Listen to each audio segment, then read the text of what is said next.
Real music exclusive. I grew up like a savage.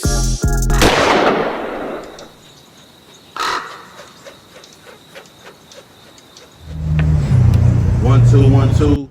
You now rocking with the No Vultures podcast. You got me, myself, Lord Rap. You got OG Clee at work. You know, he still got the halfway house situation. And today we got a very, very, very special guest. In my eyes, this is a legend, a West Coast legend. He has, and actually one of the smartest rappers that I've ever seen, and has some of the most introspective perspectives I've ever seen outside of niggas like Vince Staples. You know what I'm saying? He got a very interesting perspective. He's one of the staples in the game as far as going to everywhere, going to both coasts, fucking with everybody, and everybody know who this is. He's a LA staple. One day they're gonna have a statue, you know what I'm saying, and Watts of the man. We got G Malone and this motherfucker, Glasses Malone on No Vultures. Man, what's happening, dog? What's happening with you, man? Hey, man, I appreciate you for sliding, man. Brought my nigga Deuce Mac, one half of the LA Giants. Deuce Mac, LA Giants, man. Tape. What Tape. How you been? I'm good, man. Everything A1, dog.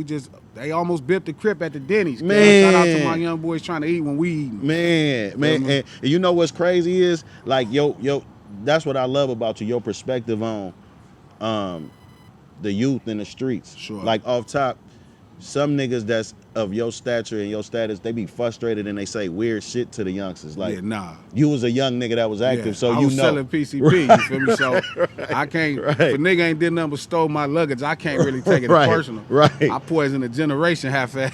Man, that's crazy too. And not to skip along in the story, but it was something that I was peeping at. You said, well, we'll talk about that later, the incident with a West Coast legend. But you're like, I grew up off the nigga music, not just listening.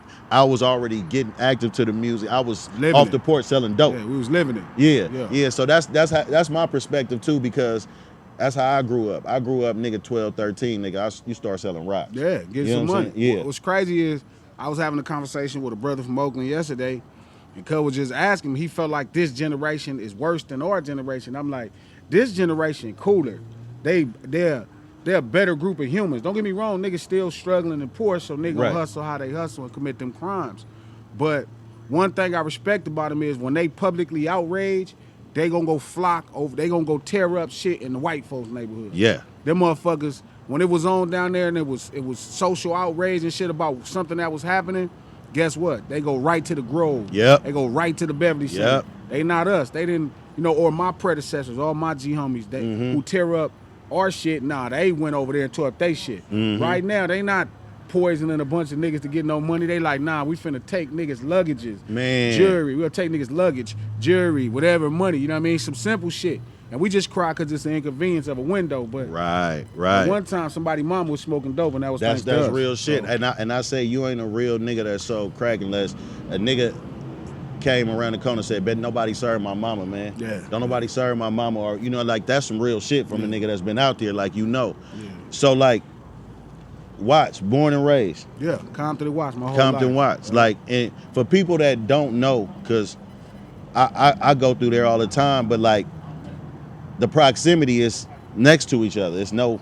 Yeah, they call it the hub and the dub. You know what I mean? That's how close Compton and Watts is. Like when my mom and dad broke up when I was really young, maybe 3 or 4, my dad moved to Watts, bought a house on 117th Street. My mom stayed in the Forms.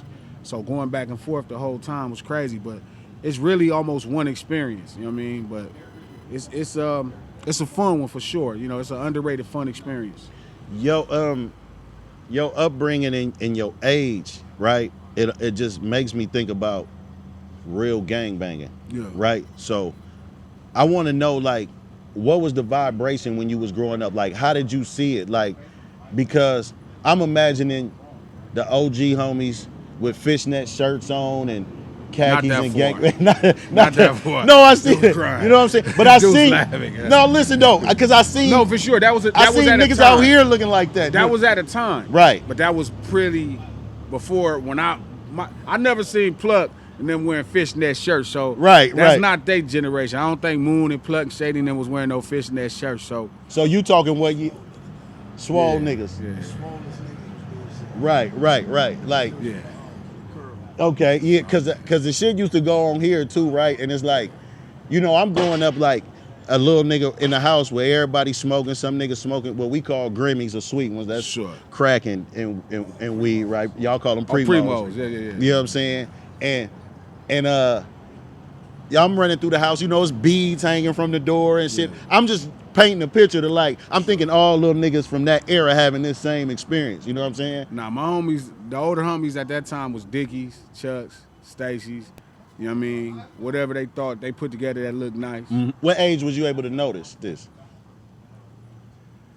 7, I started noticing niggas kind of dressed alike. Okay. And because you still had a nigga too that was super fly, gonna have a rayon shirt, Right. looking like a couple dollars, Right. the curl and all that. I seen that nigga, but you started noticing a theme amongst all the older niggas in the community. Yeah, like Tookie, and that. So that's what I was thinking. Yeah, Cause that's I'm thinking whack. from Took and them. Took, you gotta think Took was like born in '53, like he would have been like a probably almost long time. Right, You know what I mean? My right. G homies is all born in the '60s. yeah, You know what I mean? Yeah. So Took in them '50s, like them my G homies, older homies. You know Older what I mean? homies, So they yeah. would have saw it differently. I saw them niggas. They look like a uniform. They look like a team. right. You know what I mean? I heard you speak on when you was on T-Rail and them and shit. Shout out to Tobacco Fig. Shout out to Back on Fig, and I heard you explain that about like YG fashion. Yeah. Like it's kind of like older, Yeah. you know what I'm saying? Hella. Gang members, cholo shit, Yeah. like, but kind of like blended. Yeah. And he give it his own little shit, but it's Yeah. true to the West, it's true to LA.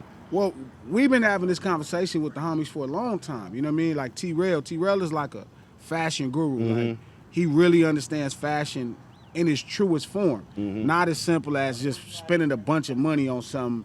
You know, he understands how to make things look. Like that's ever since I met him, cuz had a flair for it. Right. But I also I'm trying to get him and a lot of niggas that's, you know, close to me, my generation or under my generation, the next generation, understand what the clothes really represent. Because they look at it like, oh, it's dusty or this. And I'm like, you missing a point, cuz. Right. Like if you start screaming the West and niggas start talking about Crip and Blood and LA, this, that, and the third, it's a uniform. And it's hard to understand because you like, I want to look like I got some money. They don't want to buy no money from the West. And it's hard to get them to understand that, like, historically, cuz they don't buy money. We got the wealthiest drug dealers in all drug dealing all drug from the dealing West. history, nigga.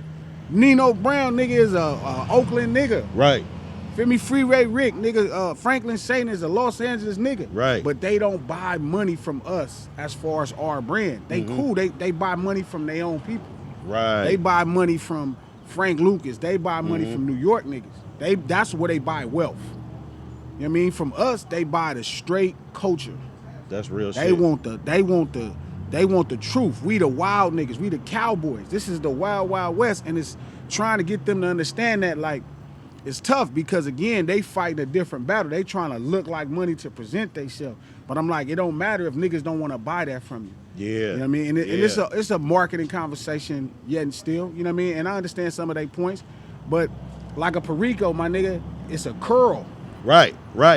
Nigga, you could have get any braid. Nigga, they seen that curl that made them remember everything they love about this motherfucker. Well, that's what the Chucks and the Dickies do.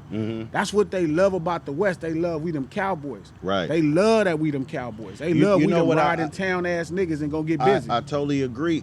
And I think sometimes we slip on the opportunities to expand on it, right? Yeah. So like the collaboration with Dickies, where is that from a West Coast nigga? Because I noticed over time the way young niggas dress, they slim them motherfuckers down. So Yeah, you got that's options what I with do. Dickies now. Yeah, like what I do is when I do bust some Dickies, I get them tailored to fit. You know what I mean? Because I think I'm not a fashion nigga like T-Rail or none of the homies, but like I really believe in the true gem in fashion is how things fit. Right. It's not really the actual article of clothing, it's how it fits. Absolutely. So like even when I do my 501s, that ain't nothing but a $56 pair of jeans, but I Right. get them tailored. Right. So that's $20, so they fit me, only my body. So I think that's where fashion is at. That's absolutely correct. But just looking at that. And back to I'm sorry, the Dickies point. I don't know if they really want to tie into the culture like that. Yeah, I think I be wondering though because randomly, I see shit that be having collaborations, and I be like, even Carhartt, like that's some West Coast shit. But I think they look at. I have to get more into it, but I notice they dance on the brown side of town as far as with the Mexican homies, but they don't really participate with the brothers. Yeah, that's and I true. don't know if they trying to duck the accountability of what they think the street life would entail to them. But I think it's just lame, and I think they need to step up and make some efforts because it don't matter if you endorse it. Like we are the greatest promoters and marketing power of this particular brand. Absolutely. So, but in their defense, I'm sure they like, we don't want to be attached to all the trauma that come with that shit. Mm-hmm. Yeah.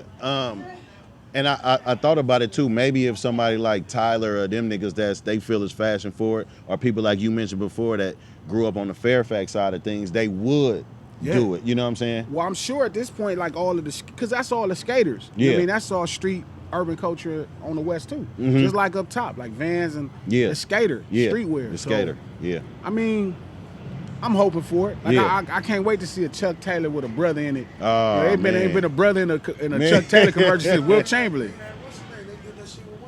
Who?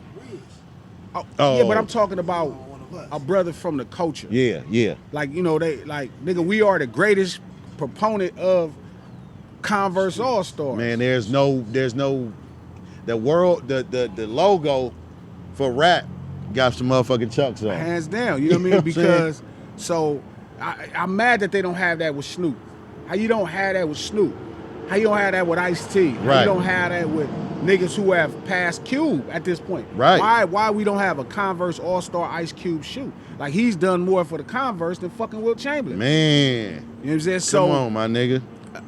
It's definitely a weird, it's a weird, a weird thing going on, but I think we just got to stay in the game and keep putting pressure on them, and eventually they'll come around. And I also feel like on some other shit, just for us talking to the whole West California, as a family, to support the niggas who got the genius minds to be able to do it. You know what I'm saying? Niggas like you speaking on it, niggas who got the mind to put that together, like, let's support those minds, you know what I'm saying? And nigga, we'll get some motion, you know what I'm saying? Yeah. But because I feel like the whole West get left out on a lot of shit when it comes to that, and I see other people capitalize, and it seems a lot more easier, you know what I'm saying? Well, even it's what make us. It's what make this whole California shit special. It's not easily accessible. See, everybody else you could buy it, all of them. You know what I'm saying? Us, we not easily accessible. True. And we represent the rawest part of the culture, the darkest parts, the richest parts. You know what I mean? The part that's super like, we gonna be proud. We gonna be proud of our circumstances and make the most. And we gonna trip on, like, these white folk get out of line and they pass. That you kill a nigga, we finna terrorize you, motherfucker. Right. So we like the wildest niggas on the map. You know what I mean? Like, so I think it's a brilliance in it. You know what I mean? That ain't extra commercialized. So I accept it. That's true. Yeah. When you going back to your upbringing, when you talk about Watts, right? People automatically, when you say that name, you think about riots. Yeah. Right? It's just synonymous with the name, right? Sure. Watts riots. But growing up there, like, just paint a picture to me, like, what was your soundtrack like when you saw the big homies, when you stepped out the house? Like, what was it? Was it like, don't fuck up? Was it like, don't you be out there fucking with them? And how did you get into that life? Well, in Watts, Hold on. Oh, yeah, he turned it up. Yeah. and Watts is like, so the soundtrack, you asking musically. Musically at that time, them niggas was playing a lot of, you know what I heard a lot? So outside of Zapp and Roger and all that shit, there was a lot of Zapp and Roger, a lot of Funkadelic, but rap shit, we were just talking about it the other day. EPMD, that was a big thing to them. You know what I mean? Soundtrack-wise, I used to always hear EPMD. Do you think it's because of Eric Sermon sampling funk shit? I would imagine at this point that makes sense. Yeah. And as far as the life itself, you just walk into the store, you start to get pulled into the life. Just having friends and y'all walk into the Pink store and the Imperial Course Projects, you in the life. You know what I mean? You immediately gonna have to start fighting. Right. You know what I mean? My mom went to prison. You know what I mean? That's how I end up hustling, because $2 a day wasn't gonna get it done. And that's not a great excuse, but it's the truth. in the mind of a motherfucker that was 14, 15 years Right, old. right. You know what I mean? So my dad always tried to keep us from going down the street, but the store is down the street. Friends is down the street. The Metro Rail is down the street.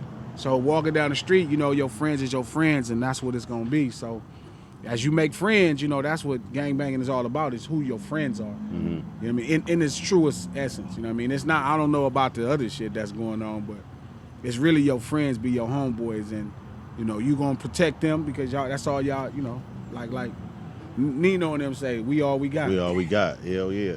So you grow up with these like groups of guys, right? Yeah. And so, because a lot of people talk about LA politics and don't understand it, right? So just coming from a real guy from there, like, is a put on necessary if you grow up with all these people? No, most people that grow up over there don't get put on. It ain't budget. I mean, maybe them niggas just fighting each other to show each other they tough. but Right. It's not a necessary thing. Right. And plus they be wanting to beat. To prove like, Yeah. Okay. And it's competitive. Like fighting, you know, in California is competitive. yeah. You know what I mean? It's a triumphant thing to be, you know, physically fit and more dominant than another person. You know what I mean? That's just kind of how we get down. That's but how I need to get down, yeah. Yeah. it's not a necessary thing. Really, your homeboys be your homeboys. You don't got to fight each other to determine that. Now, me going to like, me being from East Oakland, right, and all my life, and then like going to YA, right? Now I'm in tight quarters with real Crips, right? Sure. Real niggas that's my age with big ass arms, and you know what I'm saying? They still damn near got rid of cigarettes, right? Right? These niggas big, right? Yeah. Like, and I'm understanding. So like everything, right? I'm understanding Crip mannerisms. I'm understanding like the dialect, right? Sure. So even my introduction, saying my name, it's like niggas trying to misunderstand. I said, no, nigga, my name Rab. Yeah. Nigga trying to misunderstand my name. Like, what you say, cuz? Yeah. Like, you know what I'm saying? But I'm like, nigga, I know you a Crip, nigga, I get it, right? So, But just make sure. right? You trying to be funny, nigga. So that's the culture. I understood that early. Sure. That's what these niggas do. They fight. You gon' get down. Like, this is a badge of honor. Because they want to see. Right, they want to see. Ain't no cowering down.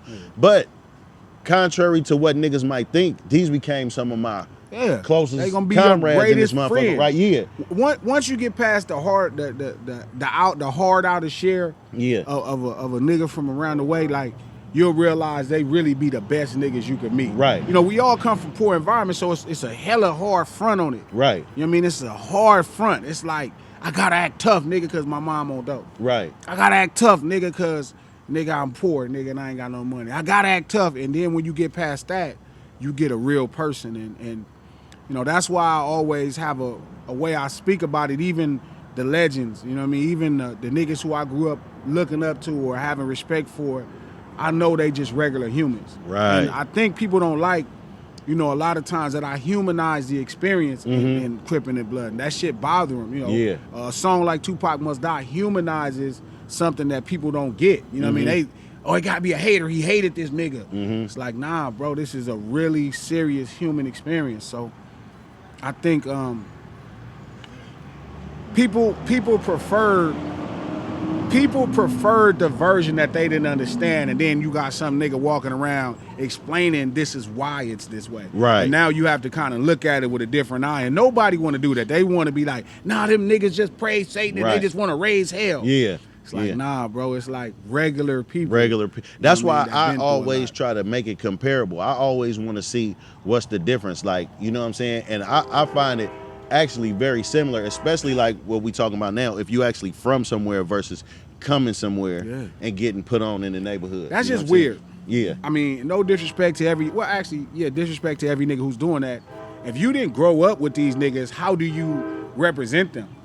Like, what the fuck? It's not a college, because you don't go around and select a campus and be like, I like his toes over here, his money over here. I'm with these niggas. Right. You know what I mean? Right. And then you mad that the niggas misuse you and make you do a bunch of dumb shit. Nigga, they don't know you. Right. Nigga, my older homies know my mother and my father. Nigga, they know my stepmom, my mother, my father. They know my brothers. They know my cousins. They know everything about me. Right. So it's a way they gonna deal with me and handle me, period. Even as a rapper, you know, you hear stories of rappers going through stuff with their homies. Well, if you really from the community, nigga, Like, what are they gonna do? That's always been my mentality. Like, nigga, you niggas knew me since I was a kid. It's not a bunch of strangers around me. So even if we disagree, nigga, we've known each other long enough to be able to disagree. I say the same shit all. I don't know how a nigga get that out of tune with his neighborhood, but I guess it happens to niggas. You know what I'm saying? They never really be their hood. They was never friends. That shit crazy, man. Because it's friends. Yeah, like, it's friends. I get the cultural word homies and homeboys, and my homies, my friends, cuz. Right. They all blue. I'm just trying to stay racked up like you. Put an 8 in a 1 and do magic.